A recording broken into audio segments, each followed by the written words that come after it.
తెలంగాణ భవన్లో ఎమ్మెల్యే కేటీఆర్ మాట్లాడుతున్నారు. లైవ్ లో చూద్దాం. ముందుగా రావడం లేదు ఇది బెటరా హృదయపూర్వకంగా నమస్కారం. మరి ఈరోజు తెలంగాణ రాష్ట్రంలో కొత్తగా ఏర్పడ్డ ప్రభుత్వం ఏదైతే ఉన్నదో ఉద్దేశపూర్వకంగా బీఆర్ఎస్ పార్టీని గత 10 సంవత్సరాల కేసీఆర్ గారి నాయకత్వంలోని పరిపాలనను బదనాం చేసే విధంగా ప్రజల్లో అపోహలు అనుమానాలు సృష్టించే విధంగా కొంత ప్రయత్నం నిన్న మొన్న తాత్కాలికంగా బురద జల్లడానికి చేసిన విషయం మీకు తెలిసిందే. అయినప్పటికీ శాసనసభలో మా పార్టీ నాయకులు పెద్దలు జగదీశ్వర్ రెడ్డి గారు కానీ హరీష్ రావు గారు కానీ పార్టీ తరపున నేను కానీ ప్రభుత్వం మా మీద చేసే ఆరోపణలకు కానీ మా మీద చేసిన కొన్ని కువిమర్శలకు కానీ ధీటుగా సమాధానం చెప్పినాం. కాబట్టే మాకు మాట్లాడే అవకాశం కూడా సావధానంగా మాట్లాడే అవకాశం కూడా ఇవ్వకుండా గొంతు నొక్కి చివరికి శ్వేతపత్రాల్లోని హడావుడి చేసి ఆఖరికి వాయిదా వేసుకొని ప్రభుత్వం పారిపోయిన విషయం కూడా మీరు చూసినారు.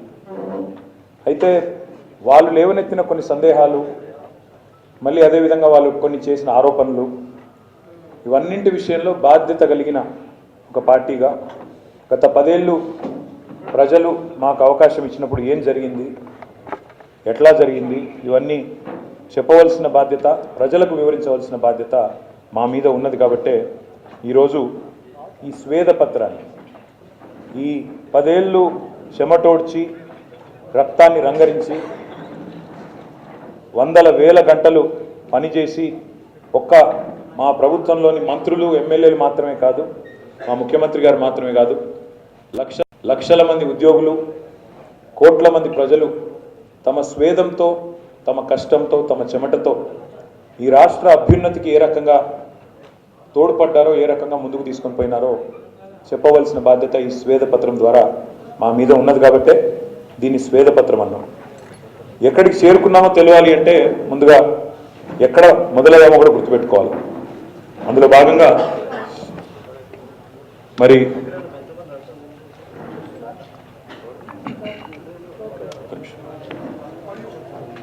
ఒక్కొక్క నిమిషం గోబ్యాక్ స్లైడ్స్ ఎవరి దగ్గర ఉన్నాయి, ఒక స్లైడ్ వెనక్కి go to the first slide. ఎక్కడికి చేరుకున్నామో తెలవాలి అంటే ఎక్కడ మొదలయ్యామో గుర్తుపెట్టుకోవాలంటారు.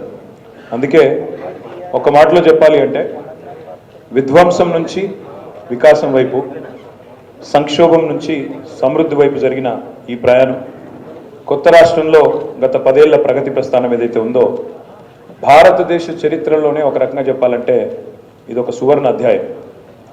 60 ఏళ్ల సమైక్య పాలన, 60 ఏళ్లలో జరిగిన జీవన విధ్వంసం ఒకవైపు అయితే మరి నేరపూరితమైన నిర్లక్ష్యంతో, క్రిమినల్ నెగ్లిజెన్స్తో, నెక్స్ట్ స్లైడ్, క్రిమినల్ నెగ్లిజెన్స్తో, ఉద్దేశపూర్వకమైన నిర్లక్ష్యంతో మన రాష్ట్రాన్ని నాశనం చేసే ప్రయత్నం, జీవన విధ్వంసం చేసే ప్రయత్నం ఆనాటి అప్పటి పాలకులు, అది కాంగ్రెస్ వారు కావచ్చు, ఇతరులు కావచ్చు, వారి వివక్ష వల్ల శిథిలమైన ప్రాంతం, పూర్తి స్థాయిలో పక్షపాతంతో చిక్కిశల్యమైన ప్రాంతం మన తెలంగాణ.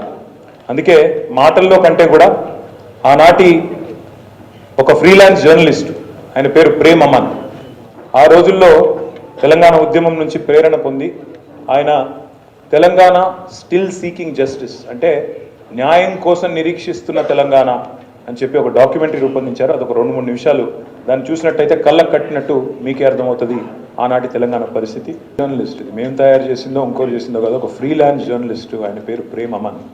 ఆయన తెలంగాణ యొక్క స్థితిగతులను అధ్యయనం చేస్తూ ఆనాడు ఈ క్లుప్తంగా, అది 30-40 నిమిషాల నిడివి కలిగిన డాక్యుమెంటరీ, కానీ క్లుప్తంగా చూపెడితే ఇది అల్టిమేట్గా కరువులు, కాటకాలు, కల్లోలిత ప్రాంతము, పోలీసు కాల్పులు, వలసలు, ఆత్మహత్యలు, తాగునీరు లేదు, కరెంటు లేదు, ఉద్యోగాలు రావు, ఉద్దేశపూర్వక ఒక నేరపూరితమైన నిర్లక్ష్యం, విల్ఫుల్ క్రిమినల్ నెగ్లిజెన్స్తో ఆనాటి పాలకులు మరి ఎటు చూసినా క్షమించరాని జీవన విధ్వంసానికి పాల్పడ్డారు.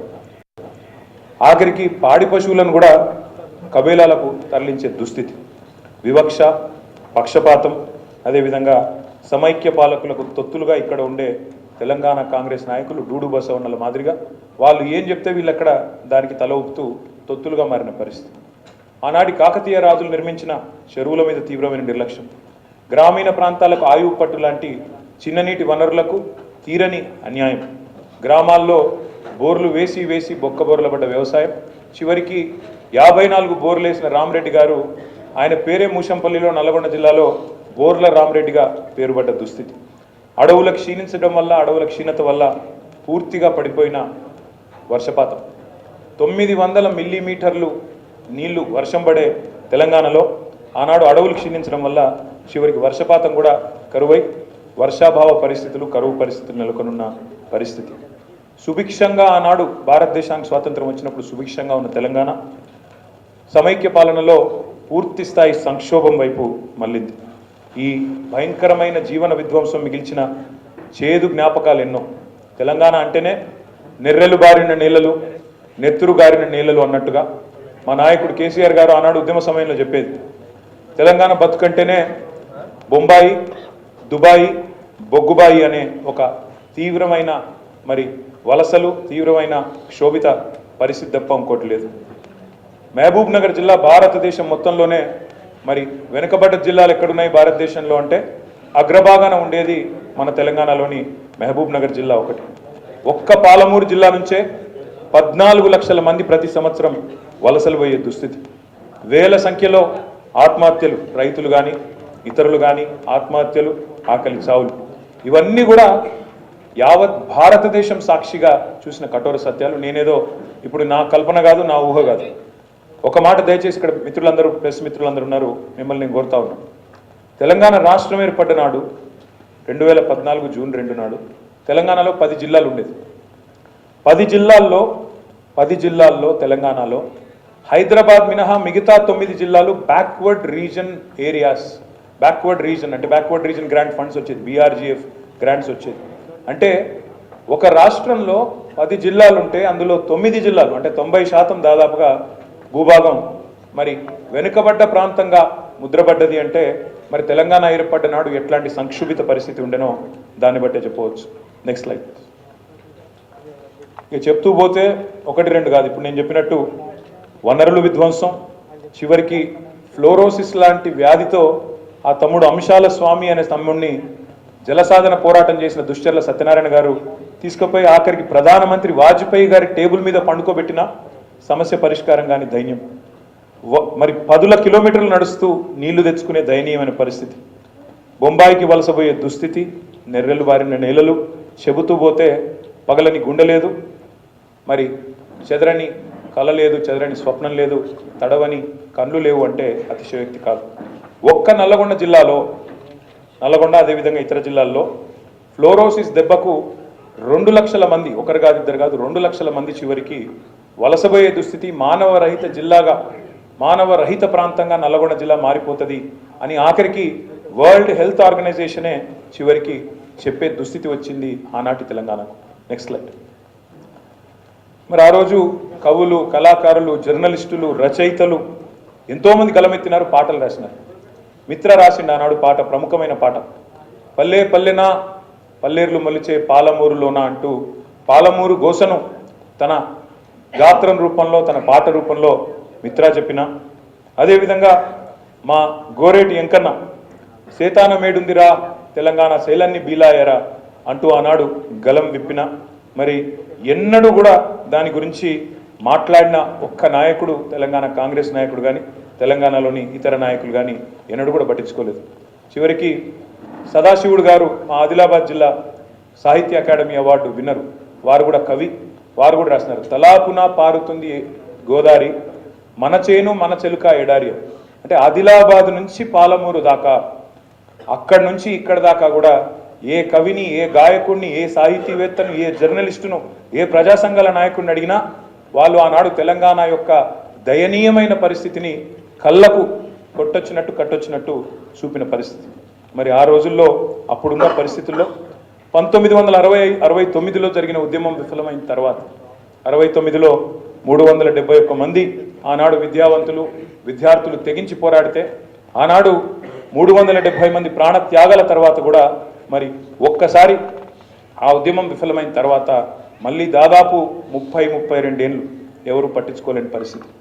మరి ఎవరూ లేరు కదా అని చెప్పి చెలరేగిపోయిన సమైక్యవాదులు, వారికి తొత్తులుగా ఉన్న తెలంగాణ కాంగ్రెస్ నాయకులు చివరికి ఏమైంది పరిస్థితి అంటే నానాటికి తీసుకట్టు నాగంబొట్టు అన్నట్టు అన్ని రంగాల్లో, ఈ రంగం ఆ రంగం అని కాదు, ఏ రంగం తీసుకున్నా తీరని వివక్ష, తీరని అన్యాయం ఆనాడు తెలంగాణది. మరి ఇప్పుడే చెప్పినట్టు నాడు కంట తడి పెట్టని తెలంగాణ బిడ్డలేడు, గుండెలు పగలని తెలంగాణ గడపలేదు అంటే అతిశయోక్తి కాదనే మాట కూడా నేను మీకు విజ్ఞప్తి చేస్తా ఉన్నాను. ఎంతోమంది కవులు, కళాకారులు, విద్యావంతులు, ప్రొఫెసర్ జయశంకర్ గారు లాంటి మేధావులు వీరందరూ కూడా ఆనాడు తమ ఆర్తిని, ఆవేదనను వ్యక్తం చేసినా ఎవరూ పట్టించుకున్న పాపాన పోలేదు. కళ్ళల్లో ఇక నీళ్ళు ఇంకిపోతాయేమో అనే పరిస్థితుల్లో పిడికిలి బిగించి సమరశంఖం పూరించింది మా నాయకుడు, టీఆర్ఎస్ పార్టీ అధినేత, వ్యవస్థాపక అధ్యక్షుడు గౌరవనీయులు పెద్దలు కేసీఆర్ గారు. 2001లో, ఎందుకంటే చాలామంది ఇవాళ చాలా ఈజీగా మాట్లాడుతున్నారు, ముఖ్యంగా ఇప్పుడున్న కాంగ్రెస్ నాయకులు ఉద్యమంలో ఏనాడు లేని వాళ్ళందరూ కూడా ఇవాళ చాలా పెద్ద పెద్ద మాటలు మాట్లాడుతున్నారు. తెలంగాణ వాళ్ళేది ఇచ్చినామని, మా వల్లనే తెలంగాణ వచ్చిందని మాట్లాడుతున్నారు. ఒకసారి అందుకే మీకు ఏం జరిగింది తెలంగాణ పోరాటంలో, ఎన్ని రకాల రాజీనామాలు, ఉప ఎన్నికలు, దీక్షలు, అమరుల ప్రాణత్యాగాలు, ఎన్ని పోరాట రూపాలు, సంక్షిప్తంగా ఒక్క నిమిషం. ఉద్యమంలో ఆనాడు విరిగిన లాఠీలకు లెక్కలేదు, నిండిన జైళ్లకు లెక్కలేదు, పేలిన తూటాలకు లెక్కలేదు. ఇవాళ మాట్లాడుతున్నారు కొంతమంది నిర్బంధమని, నియంతృత్వం అని. కానీ నిర్బంధం నిజంగా చెప్పాలంటే ఆనాడు, నియంత పాలన అంటే సమైక్య పాలకులది.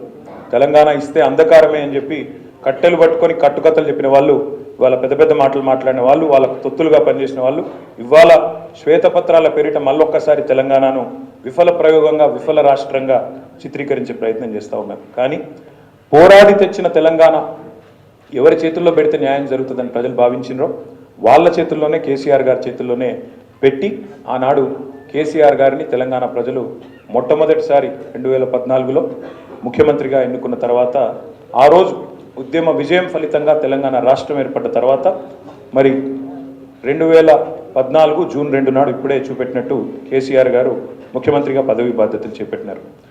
చేపట్టిన నాడు పరిస్థితి ఏంటి అంటే, ఆ రోజు ఆర్థిక చిక్కులు ఒకవైపు, చాలామంది అలా కన్వీనియంట్గా మాట్లాడుతున్నారు. 9 ఏళ్ల తర్వాత అదేదో కంటిన్యూస్ ప్రాసెస్ అన్నట్టు, ఇదేదో 50 ఏళ్ల నుంచి ఉన్న రాష్ట్రం అన్నట్టు మాట్లాడుతున్నారు.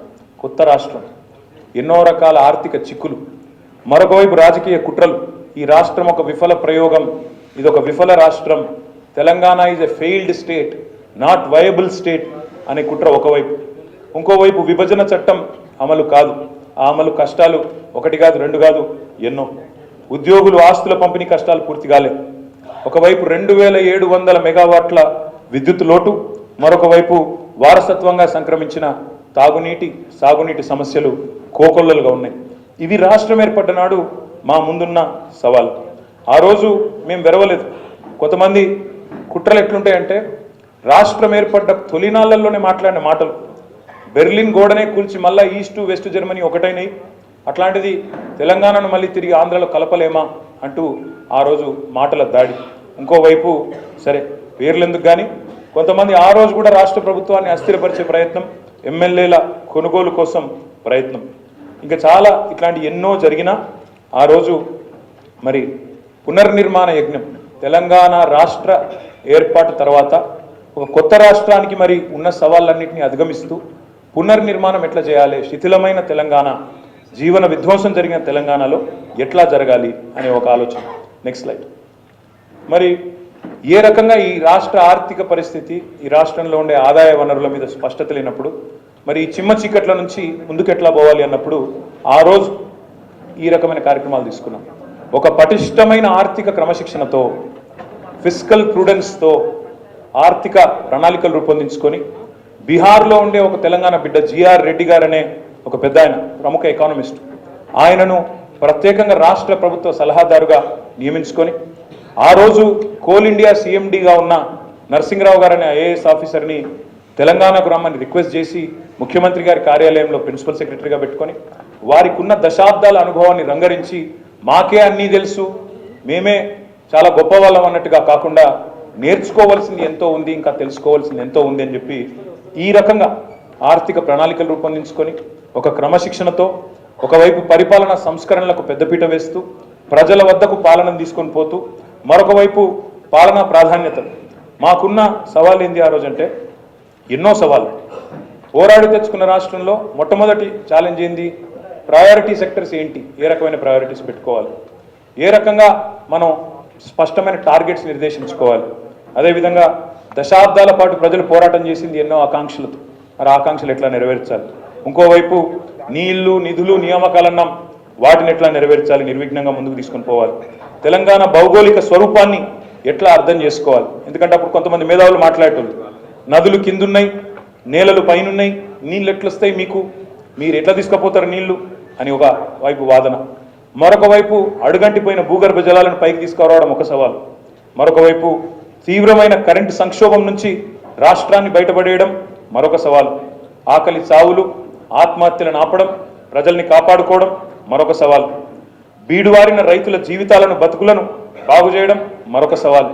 క్షీణించిన శాంతి భద్రతలు, హైదరాబాద్లో ప్రతి సంవత్సరం కర్ఫ్యూలు, అదేవిధంగా రాష్ట్ర వ్యాప్తంగా కల్లోల ప్రాంతాలు, వీటిని పటిష్టపరచడం మరొక సవాలు. తరతరాల తాగునీటి తన్లాటను తీర్చడం మరొక సవాలు. పారిశ్రామికవేత్తల్లో నెలకొనున్న భయాలను తొలగించడం మరొక సవాలు. విఫల రాష్ట్రంగా కొన్ని దుష్టశక్తులు ఏవైతే ప్రయత్నాలు చేస్తున్నాయో ఆ దుష్టశక్తులను మరి తిప్పికొట్టడం మరొక సవాలు. Next slide. ఇదొక వైపు. మరొక వైపు ఇవాళ నేను 6.5 ఏళ్ళు అని పెట్టిన, అక్కడ మీరు అడగవచ్చు 6.5 ఏళ్ళు ఏంది, మీరు పరిపాలించింది 9.5 ఏళ్ళు కదా అని. వాస్తవంగా చెప్పాలి అంటే 2 ఏళ్ళు మరి ఎవరు ఊహించని విధంగా కరోనా అనే మహమ్మారి వచ్చిన తర్వాత దాదాపు 2019 చివరి నుంచి 2021 చివరి దాకా 2 ఏళ్ల పాటు కరోనాతో రాష్ట్ర ఆర్థిక వ్యవస్థ అతలాకుతలమైంది మీకు తెలుసు. మరొక వైపు పెద్ద నోట్ల రద్దు, ఇంకోవైపు కొత్త రాష్ట్రంగా ఏర్పడి బాలారిష్టాలు, ఇవన్నీ చూస్తే వెరసి మేము నికరంగా పరిపాలించింది నిజంగా చెప్పాలంటే ఎన్నికలు ఇవన్నీ తీసేస్తే 6.5 సంవత్సరాలు మాత్రమే. ఒకవైపు అటు 60 ఏళ్ళ పరిపాలన, ఒకవైపు 60 ఏళ్ళు మాకు వారసత్వంగా కష్టాలు ఇచ్చిపోయిన వాళ్ళ పరిస్థితి ఒకవైపు, 6.5 ఏళ్ళ పరిపాలన ఒకవైపు. ఇందులో మేము పెట్టుకున్న ఆలోచన ఏ రకంగానైనా సరే ప్రాధాన్యత క్రమం, ప్రయారిటీ ఆర్డర్ ఆఫ్ ప్రయారిటీ నిర్మాణం చేసుకోవాలని చెప్పి మొట్టమొదటి ప్రయారిటీ ఆనాడు పెట్టుకున్నది బట్టకు పొట్టకు తిప్పలు లేకుండా బ్రహ్మాండంగా సంక్షేమానికి టాప్ ప్రయారిటీ ఇచ్చుకున్నాం. పేద ప్రజలను కడుపులో పెట్టుకుని కాపాడుకోవడానికి టాప్ ప్రయారిటీ ఇచ్చుకున్నాం. సంక్షేమం తర్వాత సంక్షేమంలో మీరు చూసినట్టయితే ఆసరా లాంటి పథకాలు, అంటే ఏ పేదవాడు ఆకలి సావుకు లోను కాకూడదు, ఏ పేదవాడు ఎట్టి పరిస్థితుల్లో కూడా నష్టపోకూడదనే ఉద్దేశంతో ఆసరా పెట్టుకున్నాం. రెండో ప్రాధాన్యం విద్యుత్ రంగాన్ని సంక్షోభం నుంచి గట్టెక్కించడం. ఎందుకంటే ప్రతి మనిషి జీవితంలో విద్యుత్ ఇవాళ అంతర్భాగం అయిపోయింది. పొద్దున్న లేస్తే మనం బటన్ స్విచ్ ఆన్ చేయడంతో మొదలవుతుంది ప్రయాణం, జీవితం. రాత్రి పడుకునే ముందు స్విచ్ ఆఫ్ చేయడంతో బంద్ అవుతూ ఉన్నది. అందుకే దినచర్యలో అంతర్భాగంగా మారిపోయిన విద్యుత్ రంగాన్ని, మంచినీళ్ళ నుంచి సాగునీటి వరకు అన్నింటికీ కీలకమైన విద్యుత్ రంగాన్ని బయటేసేది రెండో ప్రాధాన్యంగా తీసుకున్నాం. మూడో ప్రాధాన్యం మరి వ్యవసాయ రంగాన్ని సంక్షోభం నుంచి బయటేయాలా. లక్షలాది మంది రైతులు ఏ ఆశించైతే సాగునీరు ఆశించి, కరెంటు ఆశించి, మరి సపోర్ట్ ఆశించి తెలంగాణ కోసం పోరాటం చేసినారో వాళ్లకు అండగా నిలబడడం, ఆత్మహత్యలు ఆపడం, వలసలు ఆపడం, ఇవన్నిటినీ బాగు చేయడం. అదేవిధంగా వ్యవసాయానికి గ్రామాల్లో పెద్ద దిక్కుగా ఉన్న చెరువులకు పెద్దపీట వేయడం. ఇక నాలుగో ప్రాధాన్యత తరతరాల తాగునీటి తన్లాటం తీర్చడం, మా ఆడబిడ్డల గోస తీర్చడం, పల్లెలు పట్టణాలను తేడా లేకుండా నీటి సరఫరా చేయడం. ఐదవది పల్లె ప్రగతి, పట్టణ ప్రగతి. ఆరవది క్షీణించిన అటవీ సంపదను. ఈ రకంగా ముందు ప్రాధాన్యత క్రమం నిర్మించుకున్నాం. తర్వాత నిధుల కూర్పు మీద దృష్టి పెట్టినాం. ఆర్థిక రంగంలో నిష్ణాతులైన జిఆర్ రెడ్డి గారిని తెచ్చుకున్నాం. అత్యంత కఠినంగా ఫిజికల్ ప్రుడెన్స్ పాటించినాం. వారసత్వంగా సంక్రమించిన అప్పుల లెక్కలు తీసినాం. వాస్తవికమైన ఆర్థిక క్రమశిక్షణ పాటించినాం. అన్ని అవకాశాలను ఎక్స్ప్లోర్ చేస్తూ ముందడుగు వేసినాం. భవిష్యత్తును దృష్టిలో పెట్టుకొని, రాబోయే ఎన్నికలు కాదు, రాబోయే తరాలను దృష్టిలో పెట్టుకొని పటిష్టమైన పునాదులు వేస్తూ రాష్ట్ర సొంత ఆదాయ వనరులు ఒకవైపు పెంచుకుంటూ కేంద్ర నిధులను కూడా అందులో వాటాను సాధించాలి. మరొక వైపు కేంద్ర ఆర్థిక పరిమితులకు FRBM లాంటి చట్టాలకు లోబడి అప్పులు తీసుకొచ్చినా, పెట్టుబడులు పెట్టినా ఇవన్నిటిని కూడా సమగ్రంగా అర్థం చేసుకొని ప్రయాణం ప్రారంభించాం. కాబట్టే ఈ స్లైడ్ చాలా ఇంపార్టెంట్. ఇది మీరు చూసినట్టయితే ఒక్క మాటలో తెలంగాణ ఎక్కడి నుంచి ఎక్కడికి పోయిందో చెప్పవచ్చు మీరు. 2013-14లో తెలంగాణ తలసరి ఆదాయం పర్ క్యాపిటా ఇన్కమ్ 1,12,162 రూపాయలు మాత్రమే. కానీ మేము దిగిపోయే నాటికి, మేము ప్రభుత్వాన్ని కాంగ్రెస్ పార్టీకి అప్పచెప్పే నాటికి భారతదేశంలోనే నెంబర్ 1 స్టేట్ పర్ క్యాపిటాలో తెలంగాణగా చేసి 3,17,115 రూపాయలతో వారికి అప్పచెప్పినాం. GSDP తీసుకుంటే, గ్రాస్ స్టేట్ డొమెస్టిక్ ప్రోడక్ట్ తీసుకుంటే 2013-14లో 4,51,000 కోట్లు. మేము దిగిపోయే నాటికి మధ్యలో కరోనా వచ్చినా, GST వచ్చినా, డిమానిటైజేషన్ వచ్చినా, ఇంకా ఎన్ని అవాంతరాలు వచ్చినా మరి దాదాపు 13,27,000 కోట్లకు తీసుకుపోయి భారతదేశంలోనే ఫాస్టెస్ట్ గ్రోయింగ్ స్టేట్గా RBIతో కితాబ్ అందుకొని బ్రహ్మాండంగా GSDPని కూడా 13,27,000 కోట్లకు పెంచినాం. అన్నింటికి మించి ఇది ప్రామాణికం. పర్ క్యాపిటా ఎంత పెరిగింది, GSDP ఎంత పెరిగింది అనేది ఒకవైపు లెక్క ఉంటే, మరొక వైపు రాష్ట్రంలో పేదరికం ఎంత తగ్గింది, ఇది నా లెక్క కాదు. NFHS, national family health and survey అనుకుంటా, సబ్జెక్ట్ కరెక్షన్. NFHS డేటా ప్రకారం తెలంగాణ ఏర్పడే నాటికి పేదరికం, అండ్ ఈ పేదరికం కూడా మల్టీ డైమెన్షనల్ పావర్టీ అంటారు దీన్ని. మల్టీ డైమెన్షనల్ బహుముఖ పేదరికం 21.92, అంటే దాదాపు 22% పేదలున్న తెలంగాణలో 22% పేదలున్న తెలంగాణను ఇవాళ మేము దిగిపోయే నాటికి కేవలం 5.8% తగ్గించి గణనీయంగా భారతదేశంలో ఎక్కడా లేనంత పురోగతి సాధించిన రాష్ట్రం తెలంగాణ అని చెప్పి గర్వంగా ఇవాళ నేను మీ ముందు చెప్తా ఉన్నాను. అందుకే చెప్తా ఉన్నాను, Telangana is the most successful state of India in the first decade of it's formation. అదేవిధంగా ఎన్నో ఉన్నాయి ప్రశంసలు, అవార్డులు, కొత్త విద్యుత్ విధానాలు, కొత్త వ్యవసాయ విధానం, తాగునీటి విధానం, కొత్త సాగునీటి విధానం, పరిపాలనలో సంస్కరణలు, కొత్త చట్టాలు. దేశానికే దిక్సూచిగా పాలనలో మారింది తెలంగాణ. దేశానికే తెలంగాణ ఆచరిస్తుంది, దేశం అనుసరిస్తుంది అనే స్థాయికి తెలంగాణ మరి చేరుకున్న విషయం కూడా నేను మీకు గుర్తు చేస్తా ఉన్నాను. ఇక్కడ మిత్రులు, ఇక్కడ ఒక్క మాట మీకు నేను చెప్పాలి. ఇంతకుముందు నేను అన్నాను ప్రశంసలు ఎన్నో వచ్చినాయి అన్నాను. మీకు ఒక్క మాట ఇక్కడ చెప్పాలి. ఎన్ని ప్రశంసలు వచ్చినాయంటే స్వయంగా నీతి ఆయోగ్ వచ్చి రికమెండ్ చేసింది కేంద్ర ప్రభుత్వానికి, మీరు మిషన్ భగీరథ అనేది చాలా మంచి కార్యక్రమం, దీనికి ఒక 19,000 కోట్లు ఇవ్వండి అని నీతి ఆయోగ్ వచ్చి సిఫారసు చేస్తుంది. మిషన్ కాకతీయ చాలా మంచి కార్యక్రమం, దానికి ఒక 5,000 కోట్లు ఇవ్వండి, రెండింటికి కలిపి 24,000 కోట్లు ఇవ్వండి అని కేంద్ర ప్రభుత్వానికి స్వయంగా నీతి ఆయోగ్ సిఫారసు చేస్తుంది.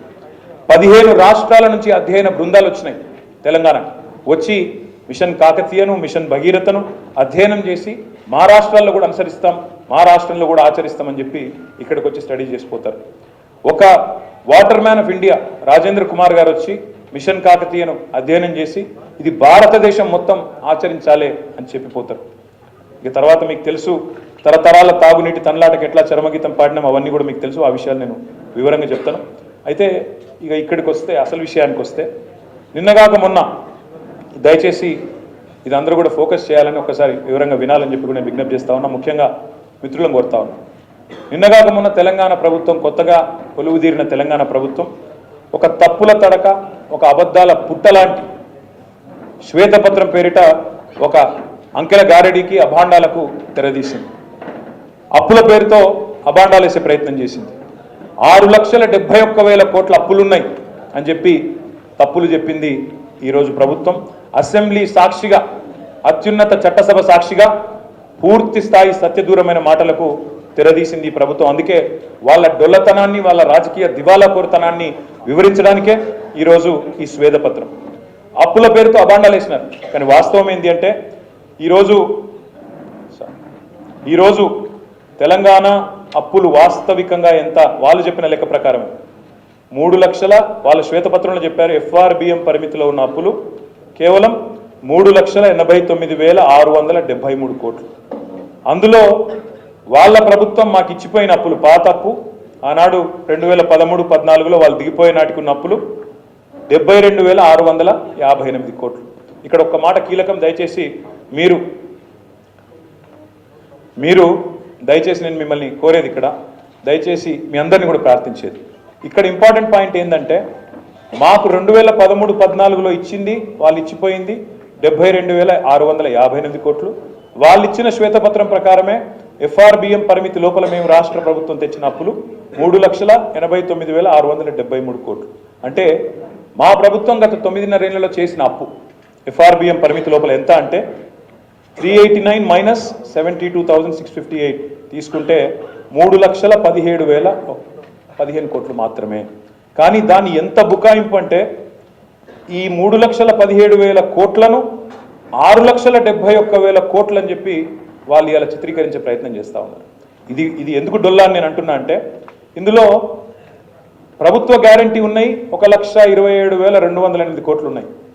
స్పెషల్ పర్పస్ వెహికల్స్గా డైరెక్ట్గా హైపోతకేషన్తో, అంటే ఉదాహరణకి విద్యుత్ సంస్థలు ఉంటాయి, భద్రాద్రి అనే ప్రాజెక్టు కట్టాలా, యాదాద్రి అనే ప్రాజెక్టు కట్టాలా, భద్రాద్రి కట్టాలన్నా యాదాద్రి కట్టాలన్నా గవర్నమెంట్ గ్యారంటీ లేకుండానే సెల్ఫ్ హైపోతకేషన్, అంటే ఇప్పుడు ఎట్లాంటి ఉదాహరణకు మీరు కారు కొనుక్కుంటారు, కొన్ని కార్ల మీద చూస్తూ ఉంటారు మీరు తిరుగుతున్నప్పుడు, hypothecated to State Bank of India అని రాస్తుంటుంది. అంటే ఏంటిది, మీరు కనుక ఆ అప్పు కట్టకపోతే బ్యాంకు వాళ్ళు ఆ ఆస్తిని తీసుకుపోతారు అని అర్థం, దానికి ఆడికాడికే సరిపోతుందని అర్థం.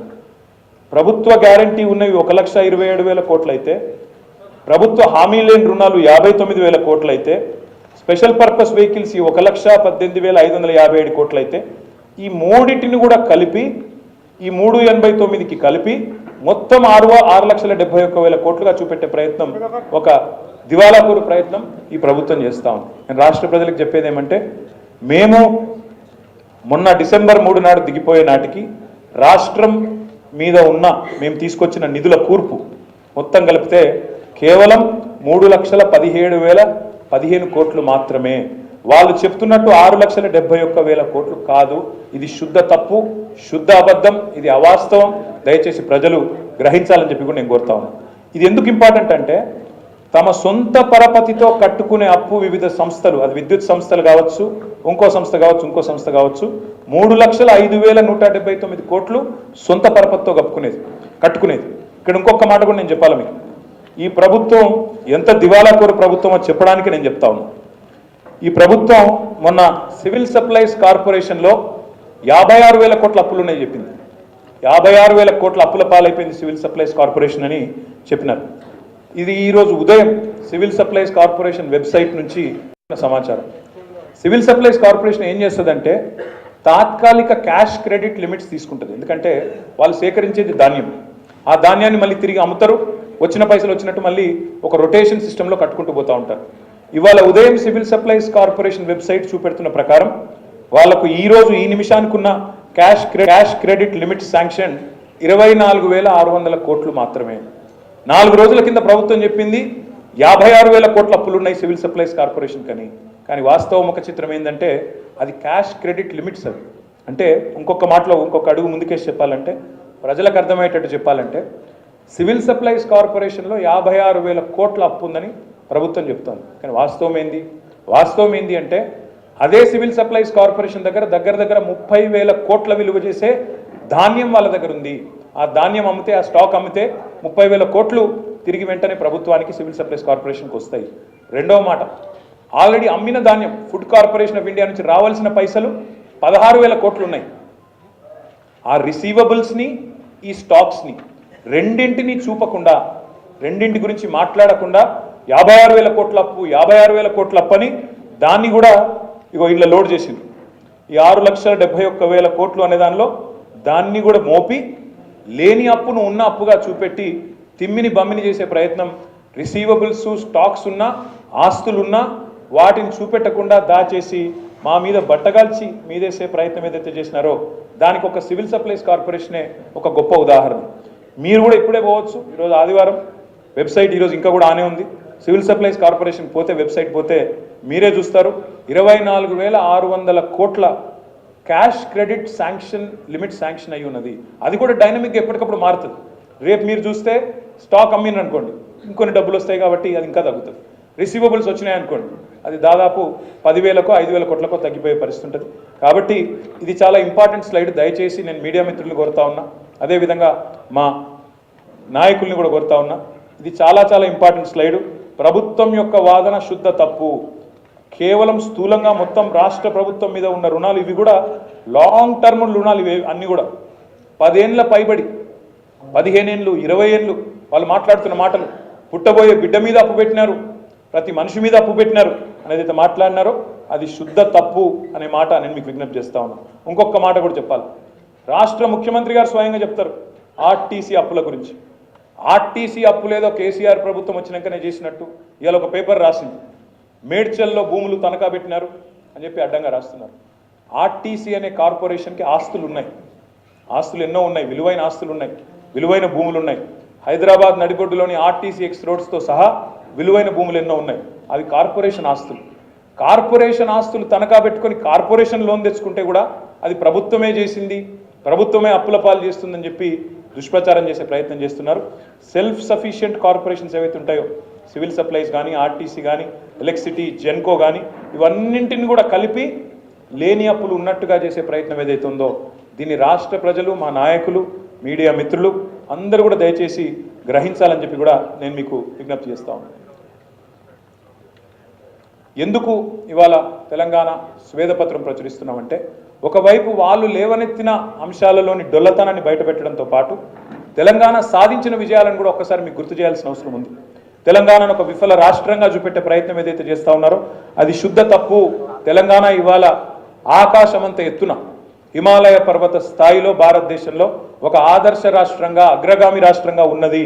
రాష్ట్ర ప్రతిష్టను దెబ్బతీసే ప్రయత్నం ఏదైతే వాళ్ళు చేస్తూ ఉన్నారో ఇది తప్పు అని చెప్పే ప్రయత్నం. మేము చెప్పిన ప్రతి లెక్క ఇదేదో నా సొంత కవిత్వమో, టీఆర్ఎస్ పార్టీ లెక్కనో, మా కేసీఆర్ గారు ఇచ్చిన లెక్కనో కాదు. వీటన్నిటికీ సోర్సెస్ ఏంటి అంటే RBI, reserve bank of India, controller and auditor general యొక్క లెక్కలు, పార్లమెంట్ సాక్షిగా కేంద్ర ప్రభుత్వం మినిస్ట్రీ ఆఫ్ స్టాటిస్టిక్స్ ప్రవేశపెట్టిన నివేదికలు, నీతి ఆయోగ్ వంటి సంస్థలు, అదేవిధంగా రాష్ట్ర కేంద్ర ప్రభుత్వంలోని ఇతర సోషియో ఎకనామిక్ సర్వేసు, అదేవిధంగా రాష్ట్ర కేంద్ర ప్రభుత్వాలు పెడుతున్న మరి లెక్కలే అని చెప్పి కూడా నేను మీకు విజ్ఞప్తి చేస్తా ఉన్నాను.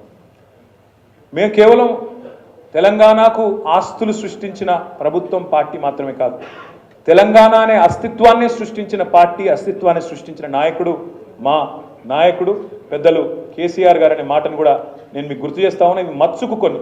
నేను ఇక్కడ ఒక మాట అడుగుతా ఉన్నా. అక్కడ మీరు చూస్తున్నారు, ఆకాశమంత ఎత్తున భారతదేశంలో కాదు ప్రపంచంలోనే అతి పెద్దదైన 125 అడుగుల సమున్నత ఒక దళితుల ఆత్మగౌరవానికి, రాష్ట్రంలోని అణగారిన వర్గాల ఆత్మగౌరవానికి ప్రతీకగా నిలబడ్డ డాక్టర్ బాబాసాహెబ్ బిఆర్ అంబేద్కర్ గారు. ఈ ఆస్తికి ఎట్లా వెలువగడతారు మీరు? దాన్ని ఎట్లా కొలుస్తారు? ఏ లెక్కన కొలుస్తారు? ఎన్ని లక్షల కోట్లు అని చెప్తారు? ఎన్ని వేల కోట్లు అని చెప్తారు? ఇట్లా చెబితే ఇంకా ఎన్నో ఉన్నాయి. కానీ ఇక్కడ ఒక్క మాట కూడా మీకు చెప్పాలి. వాళ్ళు ఎంత దుర్మార్గం అంటే 60 ఏళ్ళ ఖర్చు వాళ్ళ శ్వేతపత్రంలో చూపెట్టింది. 60 ఏళ్లలో వాళ్ళ లెక్క ప్రకారమే, ప్రభుత్వ లెక్కల ప్రకారమే 4,98,000 కోట్లు ఖర్చు పెట్టిన 60 ఏళ్లలో తెలంగాణ మీద అని చెప్పి జనాభా ఆధారంగా గంపగుత్తగా 41.68% ఆఫ్ ద టోటల్ బడ్జెట్ మీకు ఖర్చు పెట్టినామని చెప్పి వాళ్ళు చెప్తారు. ఇక్కడ మేధావులు, విఘ్నులు మీరు ఎవరైనా సరే తెలంగాణ ఉద్యమంలో పాల్గొన్నవారైతే మీకు తెలుస్తుంది, మీకు యాదుకుంటుంది. ఆనాడు 56లో తెలంగాణ, ఆంధ్ర ఒక రాష్ట్రం అయినప్పుడు, ఉమ్మడి రాష్ట్రం అయినప్పుడు మొదటి మాట తెలంగాణ ఆంధ్ర పెద్ద మనుషుల ఒప్పందంలోని మొదటి మాట ఏంటంటే తెలంగాణలోని ఆదాయం తెలంగాణలోనే ఖర్చు పెట్టాలి. తెలంగాణలోని ఆదాయం ఎక్కడైతే ఇదైతే ఉత్పత్తి అవుతుందో అది ఇక్కడే ఖర్చు పెట్టాలి అనేది మొట్టమొదటి కండిషన్ ఆ రోజు. మరి ఆ లెక్కన తీసుకుంటే ఆ ఆదాయం ఇక్కడ ఖర్చు కాలేదు, ఆంధ్రాకు మల్లుతుందని చెప్పే ఆనాడు 68లో ఉద్యమం వచ్చింది. ఉద్యమం వస్తే అప్పటి ప్రభుత్వం, అప్పటి ఉమ్మడి ఆంధ్రప్రదేశ్ ప్రభుత్వం ఒక కమిటీ వేసింది. ఆ కమిటీ పేరు లలిత్ కమిటీ, జస్టిస్ లలిత్ గారు, సారీ, ఆయన కంట్రోలర్ అండ్ ఆడిటర్ జనరల్ ఆయన లలిత్ కుమార్ కమిటీ. ఆ లలిత్ కుమార్ కమిటీ తేల్చింది ఆనాడే తెలంగాణలోంచి వచ్చే ఆదాయం తెలంగాణలో ఖర్చు చేయడం లేదు, ఇప్పటికే డైవర్షన్ అయింది అని లలిత్ కుమార్ కమిటీ ఆల్రెడీ, ఆయన controller and auditor general of ఇండియాగా పనిచేసిన వ్యక్తి, కాగ్ హెడ్గా పనిచేసిన వ్యక్తి, ఆయన తేల్చి చెప్పారు. అది కూడా నమ్మకుండా మళ్ళీ ఒక కమిటీ వేసినారు. Justice Vashishtha Bhargava, supreme court judge Vashishtha Bhargava garu, ఆయనది ఇంకో కమిటీ వేస్తే ఆయన కూడా తేల్చిండు తెలంగాణలోని ఆదాయం తెలంగాణలో ఖర్చు చేయడం లేదు, మళ్ళిస్తున్నారు. అందుకే ఈ శ్వేతపత్రంలో చెప్పిన ఈ లెక్క కూడా పచ్చి తప్పు. పచ్చి తప్పు పచ్చి దగాయి. 4,98,000 కోట్లు ఖర్చు పెట్టినాం తెలంగాణలో అని రాష్ట్ర ప్రభుత్వం చెప్పిన మరొక అబద్ధం, మరొక తప్పు, సత్యదూరమైన మాట. ఈ 4,98,000 కోట్ల 53 రూపాయలు ఏదైతే వారు చూపినారో ఇది శుద్ధ తప్పు అనే మాట మళ్ళొక్కసారి ప్రజలు గుర్తించాలని నేను కోరుతా ఉన్నాను. నిజంగానే ఇంత పైసలు ఖర్చు చేస్తే తెలంగాణ ఉద్యమం వస్తుండేనా? నిజంగానే ఇన్ని పైసలు ఖర్చు చేస్తే తెలంగాణకు పోరాడవలసిన దుస్థితి వస్తుండేనా? తెలంగాణ పిల్లలు ప్రాణాలు కోల్పోయే పరిస్థితి వస్తుండేనా? ఒక్కసారి గుర్తు చేసుకోవాలని చెప్పి కూడా నేను కోరుతా ఉన్నాను. ఇక్కడ విచిత్రం ఏమంటే వాళ్ళే చెప్తారు 60 ఏళ్లలో మేము చేసిన ఖర్చు 4,98,000 కోట్లని. మళ్ళీ వాళ్ళే చెప్తారు అదే శ్వేతపత్రంలో గత 10 ఏళ్ల ఖర్చు తెలంగాణలో కేసీఆర్ ప్రభుత్వం పెట్టింది 13,72,930 కోట్లని వాళ్ళే చెప్తారు. అంటే 60 ఏళ్లలో నిజంగా ఒక నిమిషం, ఒక క్షణం, ఒక సెకండ్ కోసం ఇది వాళ్ళు చెప్పిన లెక్క కరెక్టే అనుకుందాం, అభూత కల్పన అయినప్పటికీ అనుకుంటే దానికంటే దాదాపు 3 రెట్లు ఖర్చు పెట్టిన తెలంగాణ ప్రభుత్వం ఏమో పని చేయలేదంటారు. కానీ వాళ్ళు మాత్రం 60 ఏళ్లలో పెట్టింది మాత్రం చాలా గొప్పగా పెట్టినాం, ఖర్చు పెట్టినాం అని చెప్పి మన ముఖ్యమంత్రి గారు, మన గౌరవ పెద్దలు కేసీఆర్ గారిని తూలనాడే ప్రయత్నం, తెలంగాణ రాష్ట్ర ప్రతిష్టను దెబ్బతీసే ప్రయత్నం వారు చేసినారు. అందుకే ఆస్తులు అస్తిత్వం సృష్టించిన పార్టీగా, తెలంగాణకు అద్భుతమైన సంపద సృష్టించిన పార్టీగా వాస్తవాలు చెప్పాల్సిన బాధ్యత మా ముందు ఉంది. కాబట్టే నేను ఒక్కొక్క సెక్టర్ వైజ్ మేము ఏం చేసినా కూడా చెప్పే ప్రయత్నం మీకు చేస్తాను. ఎలక్ట్రిసిటీ మీద వాళ్ళు చాలా మాటలు మాట్లాడినారు. మనం ఎలక్ట్రిసిటీ జెన్కో కావచ్చు, ట్రాన్స్కో కావచ్చు, డిస్కామ్లు కావచ్చు తీవ్రమైన సంక్షోభంలో ఉన్నాయి, నాశనం చేసిపోయింది కేసీఆర్ ప్రభుత్వం అని చెప్పి నోటికొచ్చిన మాటలు మాట్లాడినారు.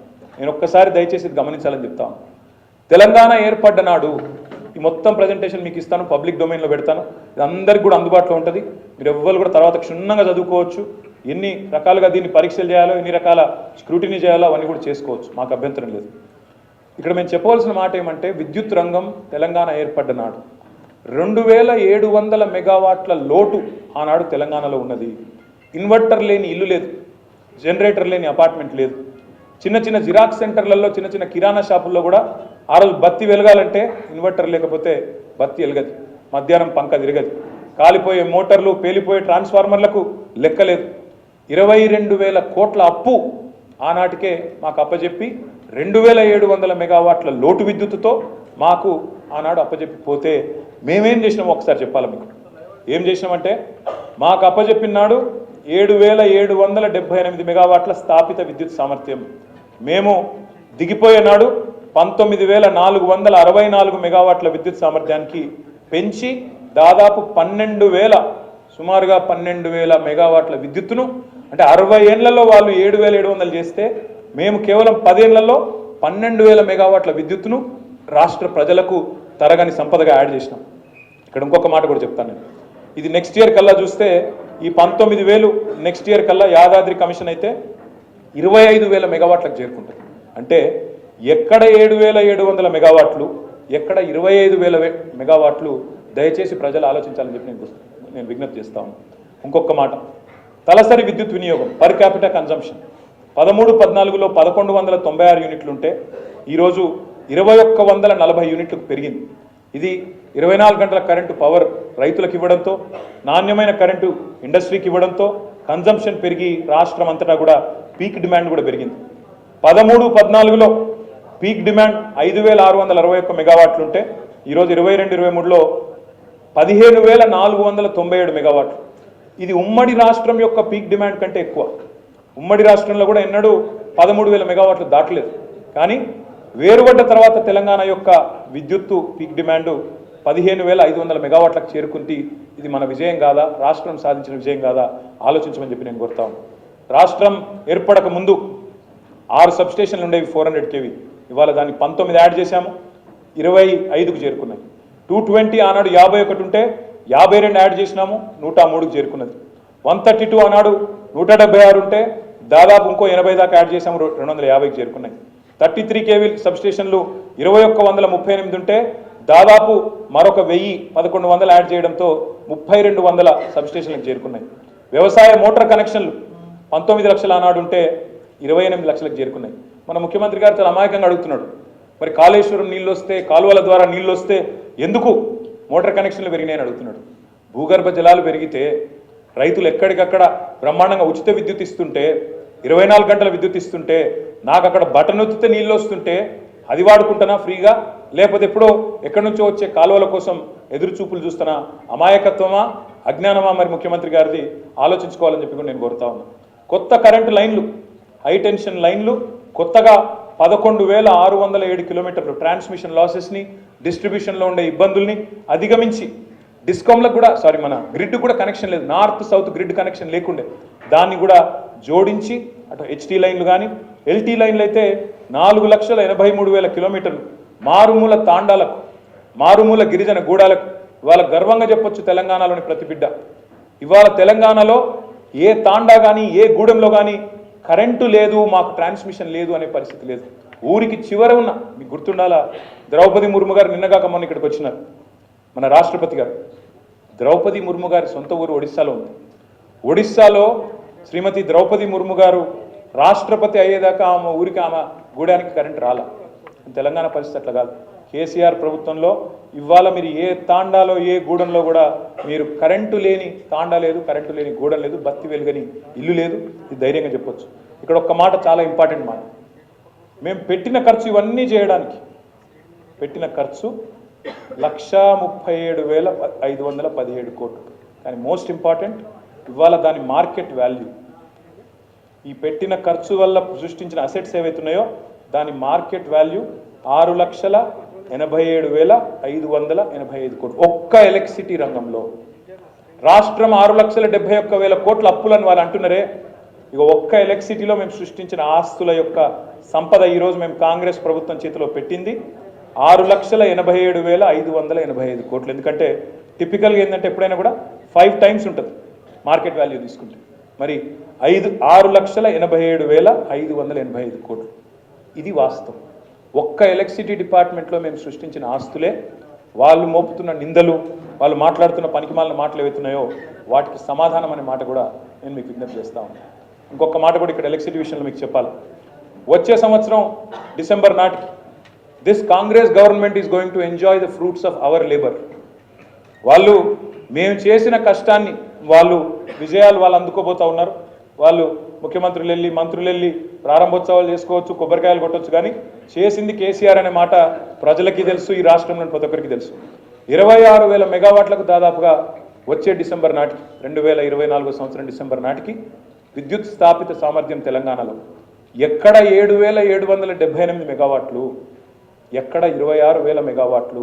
దయచేసి మీరు ఆలోచించండి. ఒక భద్రాద్రి 1,080 మెగావాట్ల సామర్థ్యం, యాదాద్రి 4,000 మెగావాట్ల సామర్థ్యం, భూపాలపల్లిలో 600 మెగావాట్ల సామర్థ్యంతో సోలార్లో వాళ్ళు మాకు 70 మెగావాట్లు అప్పచెప్పిపోయినారు 2013-14. కేవలం installed solar capacity was 70 megawatts. ఈరోజు 6,106 మెగావాట్ల స్థాయికి సాంప్రదాయేతర ఇంధన వనరులను కూడా ప్రోత్సహించిన ప్రభుత్వం తెలంగాణ ప్రభుత్వం అనే మాట నేను మీకు విజ్ఞప్తి చేస్తాం. సాగునీటి రంగం, కేసీఆర్ గారు, కేసీఆర్ అంటేనే కే అంటే కాలువలు, సి అంటే చెరువులు, ఆర్ అంటే రిజర్వాయర్ల చందాన సాగునీటి ప్రాజెక్టుల మీద మొత్తం మేము పెట్టిన ఖర్చు 1,76,000 కోట్లు. అందులో పెండింగ్ ప్రాజెక్టులు ఉండే. ఇక్కడ ఒక చాలా ఇంట్రెస్టింగ్ మాట, మన ఉత్తమ్ కుమార్ రెడ్డి గారు లేచి శాసనసభలో అంటారు, కాళేశ్వరం మీద మీరు 1,00,000 కోట్లు ఖర్చు పెట్టినామన్నారు, 80,000 90,000 ఖర్చు పెట్టినామన్నారు, 1,00,000 ఎకరాల కన్నా నీళ్ళు ఇచ్చిర్రా అంటారు.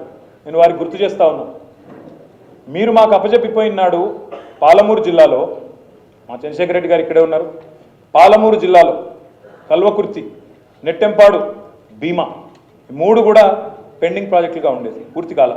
మాకు అప్పచెప్పినాడు దాదాపు 70% పనులు పూర్తయినట్టున్నాయి, లేదా 70% 65% పూర్తయింది. కానీ మా ప్రభుత్వం వచ్చిన తర్వాత చిత్తశుద్ధితో పెండింగ్ ప్రాజెక్టులను రన్నింగ్ ప్రాజెక్టుగా మార్చి ఒక 3,000 కోట్ల రూపాయలు ఖర్చు పెడితే ఇవాళ ఒక్క పాలమూరు జిల్లాలో ఆ మిగిలిన పనులు పూర్తి చేస్తే ఒక్క పాలమూరు జిల్లాలో దాదాపు కొత్తగా 6 లక్షల ఎకరాలకు నీళ్ళిచ్చింది మా ప్రభుత్వం. రేపటి రోజు నన్ను ఎందుకు చెప్తా ఉన్నా ఈ మాట అంటే, ఇప్పుడు మేము కాళేశ్వరం మొత్తం సిస్టమ్ అంతా బిల్డ్ చేసినాం. ఎక్కడ హెడ్ ఉంది, ఎక్కడ టెయిల్ ఉంది మీకు తెలుసు. కాళేశ్వరం మేడిగడ్డ నుంచి మొదలు పెడితే ఇక్కడ కొండపోచమ్మ సాగర్ దాకా మొత్తంగా ప్రాజెక్టు మరి పూర్తి స్థాయిలో నిర్మాణం చేసినాం. మొత్తం ఈ 10 ఏళ్లలో 204 టీఎంసీల రిజర్వాయర్లు, అటు పాలమూరు రంగారెడ్డి, సీతారామ, కాళేశ్వరం 3 కలిపితే 204 టీఎంసీల రిజర్వాయర్ల ఏర్పాటు చేసింది మా ప్రభుత్వం. 204 టీఎంసీలు అంటే ప్రజలకు ఒక అవగాహన ఉండాలి కాబట్టి మీరందరూ హుస్సేన్ సాగర్ చూసే ఉంటారు. హుస్సేన్ సాగర్ యొక్క కెపాసిటీ 1 టీఎంసీ అంటే 204 హుస్సేన్ సాగర్లను ఇవాళ ఏర్పాటు చేసి ఎక్కడికక్కడ నదులు కిందున్నాయి, నేల పైనుంది, ఎట్లొస్తాయి నీళ్లు అనే వాళ్ళకి సమాధానం చెప్తూ ప్రపంచంలోనే అతిపెద్ద లిఫ్ట్ ఇరిగేషన్ ప్రాజెక్టులు కడుతూ అద్భుతంగా ఈరోజు మొత్తం ఇన్ఫ్రాస్ట్రక్చర్ అంతా వడ్డిచ్చిన విస్తరిలాగా ఇలా వాళ్ళ చేతిలో పెట్టింది. మరి ఈ వడ్డిచ్చిన విస్తారికి మీరు చేయాల్సిందల్లా ఒకటే, దానికి మీరు కాలువలు ఏర్పాటు చేస్తే బ్రహ్మాండంగా పూర్తి స్థాయిలో ఒక నూతనంగా మేము తీసుకున్న ఈ ప్రాజెక్టులతో 50 లక్షల ఎకరాలకు సాగునీళ్లు, ఆయకట్టు స్థిరీకరణ అంటే స్టెబిలైజేషన్ ఆఫ్ ది ఎగ్జిస్టింగ్ ఆయకట్టు. మా ప్రశాంత్ రెడ్డి గారు ఇక్కడే ఉన్నారు. ప్రశాంత్ రెడ్డి గారి జిల్లాలో పక్కనే ఉండే ఆదిలాబాద్ జిల్లా, ప్రశాంత్ రెడ్డి గారి నిజామాబాద్ జిల్లా మధ్యలోనే పోచంపాడు ప్రాజెక్టు ఎస్ఆర్ఎస్పి ప్రాజెక్టు ఉంటుంది. ఆ ఎస్ఆర్ఎస్పి పైన మహారాష్ట్ర వరుస బ్యారేజీలు కట్టిన తర్వాత ఎస్ఆర్ఎస్పిలోకి నీళ్లు రాకుండా నీళ్లు ఇంకిపోయి గోదావరి ఎండిపోయే పరిస్థితి. ఇవాళ కేసీఆర్ గారి భగీరథ ప్రయత్నంతో కాళేశ్వరం నుంచి నీళ్లు రివర్స్ పంపింగ్ ద్వారా ఒక 1000 కోట్ల రూపాయలతో రివర్స్ పంపింగ్ చేస్తే ఆయకట్టు మొత్తం ఎస్ఆర్ఎస్పి ఆయకట్టు స్థిరీకరించబడి ఇవాళ టైలెండ్, కోదాడ, తుంగతుర్తి, సూర్యాపేట, డోర్నకల్లు, మహబూబాబాదు, మా పాలకుర్తి, దయాకర్రావు గారు కూడా ఇక్కడే ఉన్నారు, వారందరికీ నీళ్ళు ఇచ్చిన ప్రాజెక్టు కాళేశ్వరం. అట్లాంటి కాళేశ్వరం ప్రాజెక్టును కూడా బట్టగాల్చి మీదేసేటట్టు ఒక బరాజులో ఏదో అయితే అంత పెద్ద కాళేశ్వరం ప్రాజెక్టులో ఒక్క బరాజులో చిన్న నిర్మాణ లోపం ఉంటే ప్రాజెక్టు మొత్తమే లోపభూయిష్టం అన్నట్టు చూపెట్టే ప్రయత్నం ఏదైతే చేసినారో అది శుద్ధ తప్పు.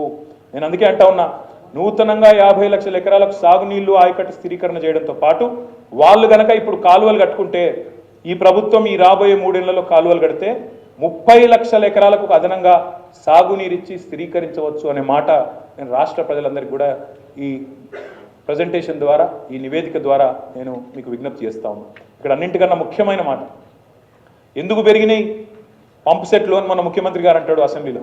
ఎందుకు పెరిగినాయి? ఉచిత కరెంట్ ఒక దిక్కు, భారతదేశంలోనే అత్యధికంగా భూగర్భ జలాలు పెంచిన ఘనత మా ప్రభుత్వానిది, కేసీఆర్ గారి ప్రభుత్వానిది.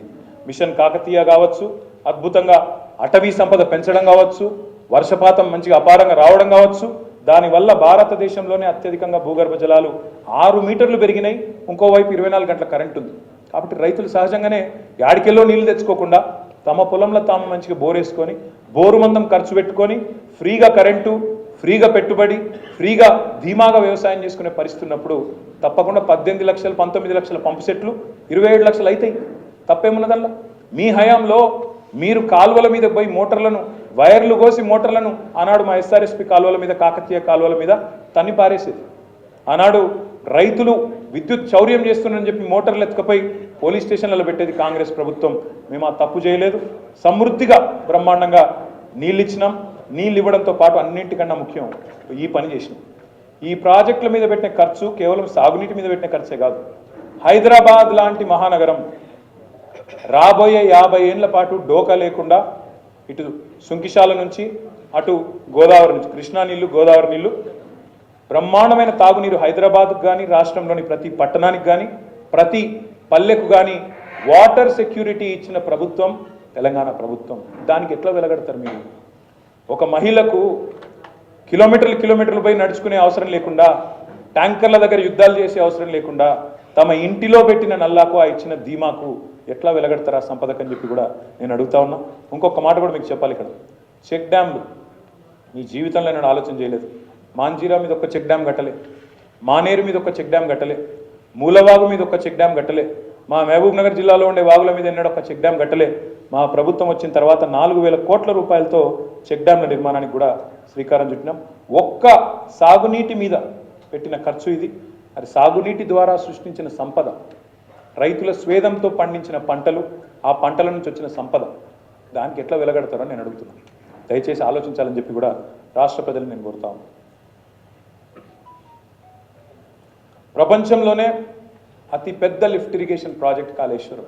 మీరు ఎన్ని బదనాములు చేసే ప్రయత్నం చేసినా, ఎన్ని రకాలుగా బట్టగాల్చి మీద చేసిన ప్రయత్నం చేసినా వాస్తవాలు వాస్తవంగానే ఉంటాయి.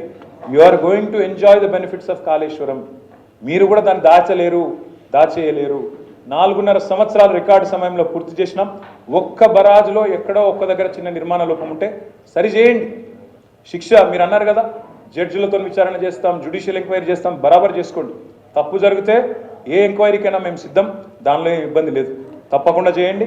కానీ రాష్ట్ర ప్రజలు ప్రపంచంలోనే అతిపెద్ద లిఫ్ట్ ఇరిగేషన్ ప్రాజెక్టును నిందించే పరిస్థితి, ప్రపంచమంతా నిందించే పరిస్థితి దయచేసి తీసుకురాకండి. మా మీద రాజకీయ కక్ష ఉంటే తీర్చుకోండి, మమ్మల్ని తిట్టండి, కానీ రాష్ట్ర సంపదను, జాతి సంపదను దయచేసి అవమానించవద్దు అని చెప్పి రాష్ట్ర ప్రభుత్వాన్ని నేను విజ్ఞప్తి చేస్తా ఉన్నాను. కరువు పీడిత ప్రాంతం, భారతదేశంలోనే వలసల జిల్లాగా పేరుపడ్డ జిల్లా పాలమూరు జిల్లా, పక్కనే ఉన్నది రంగారెడ్డి జిల్లా. నీటి సోర్స్ లేదు. ఇవాళ పాలమూరు రంగారెడ్డి జిల్లాలో ఇంత పెద్ద ప్రాజెక్ట్ 26,738 కోట్ల రూపాయలతో 1-2 కాదు, మహబూబ్ నగర్, నారాయణపేట, రంగారెడ్డి, వికారాబాద్, నార్, కర్నూలు, నల్లగొండ జిల్లాలు, అన్ని జిల్లాల్లో దాదాపు 12.5 లక్షల ఎకరాలకు సాగునీరు, అదేవిధంగా 1,226 గ్రామాలకు తాగునీరు, వాటితో పాటు హైదరాబాద్ జంట నగరాలకు 50 ఏళ్ల నీటి భరోసాను, మధ్యలో వచ్చే పరిశ్రమలకు పూర్తి స్థాయి నీరందించే ఒక బృహత్తరమైన ప్రాజెక్టు పాలమూరు. దాన్ని మేము ప్రారంభించిన మొదటి పంపు మా ముఖ్యమంత్రి గారు కొల్లాపూర్ పోయి మరీ ప్రారంభించినారు. నేను ఈ ప్రభుత్వాన్ని విజ్ఞప్తి చేస్తా ఉన్నాను, కంప్లీట్ చేయండి. చేసి రంగారెడ్డికి మేము ఆల్రెడీ 90% పనులు పూర్తి చేసినాం, మీరు మిగతా 10% పూర్తి చేయండి, ఖర్చు పెట్టండి, కాలువలు కట్టండి, రంగారెడ్డికి, పాలమూరుకి నీళ్ళు ఇచ్చి ఆ నీళ్లు మీరు నెత్తి మీద చల్లుకొని మేమే చేసినామని చెప్పుకోండి, మాకు అభ్యంతరం లేదు. కానీ ప్రాజెక్టులను బదనాం చేయకండి, పెట్టిన శ్రమను, చిందించిన చెమటను దాన్ని చిన్నగా చేసి చూపకండి అని చెప్పి ఈ ప్రభుత్వానికి నేను విజ్ఞప్తి చేస్తాను. సీతారామ ప్రాజెక్టు ఖమ్మం జిల్లాలో దాదాపు 10 లక్షల ఎకరాలకు నీళ్ళు ఇచ్చే ప్రాజెక్టు, 8,827 కోట్లు ఖర్చు పెట్టినాం. ఖమ్మం మొత్తం సస్యశ్యామలం చేయొచ్చు. కృష్ణలో, గోదావరిలో రెండింట్లో కొంత వాటా ఉండే ఖమ్మం జిల్లాలో ఈ సీతారామ ద్వారా అటు కృష్ణా ఆయకట్టు స్థిరీకరించబడుతుంది, ఇటు గోదావరి నీళ్లు కూడా సంపూర్ణంగా వచ్చి మొత్తం 10 కాన్స్టిట్యున్సీలు ఉంటే ఖమ్మంలో 10 లక్షల ఎకరాలకు నీళ్ళు ఇచ్చే ప్రాజెక్టు, అద్భుతమైన ప్రాజెక్టు. చెక్ డ్యాంల గురించి ఇప్పుడే నేను మీకు చెప్పాను. ఈ చెక్ డ్యాంలు కట్టడం వల్ల కూడా మిషన్ కాకతీయాల చెరువులు బాగా చేయడం, ఈ చెక్ డ్యాంలు కట్టడం వల్ల కూడా భూగర్భ జలాలు 6 మీటర్లు పెరిగినాయి. దానికోసం మీకు పెట్టిన ఖర్చు 2,314 కోట్లు. మిషన్ కాకతీయలో 21,634 చెరువులను బాగా చేసినాం, 5,465 కోట్లు ఖర్చు పెట్టినాం, 10 లక్షల ఎకరాల ఆయకట్టును స్థిరీకరించినాం. ఒక చెరువు కింద ప్రతి ఊర్లో 100,000 ఎకరాల ఆయకట్టు ఉంటుంది, దాన్ని స్థిరీకరించినాం. ఆ రైతుల్లో భరోసా నింపినాం కాబట్టి ఒకవైపు గ్రౌండ్ వాటర్ పెరిగింది, ఇంకోవైపు వ్యవసాయ విస్తరణ జరిగింది. కల్వకుర్తి, నెట్టెంపాడు, భీమా లాంటి పెండింగ్ ప్రాజెక్టులు ఎన్నో పూర్తి చేసినాం. చెనాక, కొరాటా ఇవాళ ట్రయల్ రన్కు తీసుకొచ్చినాం. మా వేములవాడ నియోజకవర్గంలో ఇవాళ లక్ష్మణనరసింహరావు గారు ఇక్కడే ఉన్నారు. వేములవాడ నియోజకవర్గంలో మల్కపేట రిజర్వాయర్ ట్రయల్ రన్ చేసి పెట్టినాం. అదేవిధంగా పక్కనే ఉండే హుస్నాబాద్లో గౌరవెల్లి ట్రయల్ రన్ కూడా చేసి పెట్టినాం. మీరు పోండి, అధికారికంగా ప్రారంభోత్సవం చేసుకోండి, బ్రహ్మాండంగా నెత్తి మీద నీళ్లు చల్లుకోండి, చెప్పుకోండి మేమే చేసినామని చెప్పుకోండి, మాకు అభ్యంతరం లేదు.